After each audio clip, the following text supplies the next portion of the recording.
Eh bien, bonjour à tous les amis, on se retrouve pour une vidéo sur les 3 animes qu'on fait d'habitude et on va commencer par Bunny Girl Senpai. Alors Bunny Girl Senpai, on a appris que c'est Toko Kirishiba qui tenait les syndromes, plus de 10 millions, c'est énorme, quoi, c'est beaucoup.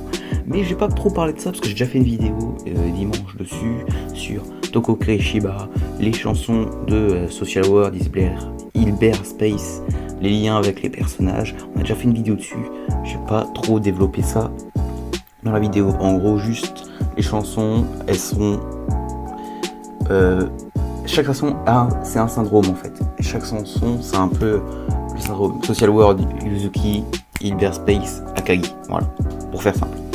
Après on a Sakuta qui a un peu la même conversation que quand il avait vu Mai avec son pote pompier, j'ai pas le nom, my bad pour ça, et donc voilà, il parle la même conversation, donc ça fait plaisir, ça rappelle la saison 1. Ensuite, on a juste le truc d'Halloween, le hashtag rêve. Il faudra m'expliquer si jamais je dis une bêtise ou quoi. Mais pour moi, c'est soit.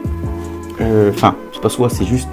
En gros, hashtag rêve, c'est tu écris un truc plusieurs mois avant et ça va se réaliser, quoi. C'est juste une prémonition, quoi. Tu écris, ça va se passer. Ou un truc du genre. Pour moi, c'est juste ça. Donc, on a après le syndrome d'Akagi qui, à mon avis, pour moi, c'est ça. J'avais un peu expliqué, mais pour moi, c'est. Elle était timide, pas sociable et tout. Et là, avec son syndrome, elle va devenir un peu plus sociable. Elle va parler plus aux gens. Et elle, à mon avis, elle a un lien avec le hashtag rêve. Et dans la chanson, on avait vu le truc du devenir plus sociable, être seul et tout. Donc pour moi, c'était ça. Pour moi, c'est ça. Puis là, il y a la Minimai aussi. La Minimai, on sait pas trop ce qu'elle fait là. Si elle a un problème dans sa timeline, si on sait pas trop. Voilà. Donc on verra bien comment ça se passe. Donc j'ai pas trop de théorie là-dessus, par contre. Après, elle est peut-être liée aussi à Akagi, à mon avis. Vu qu'on les avait vus tous les deux dans le film d'avant. Voilà, bref. On va passer au deuxième, Call of the Night. On perd pas de temps. C'est une petite vidéo pour débrief, pour parler, pour vous en parler dans les commentaires.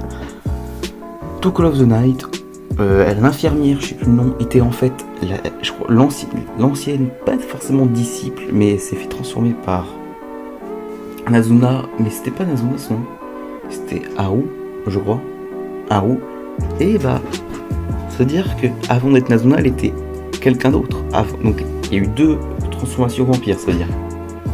Ça, je sais pas trop comment on le voit.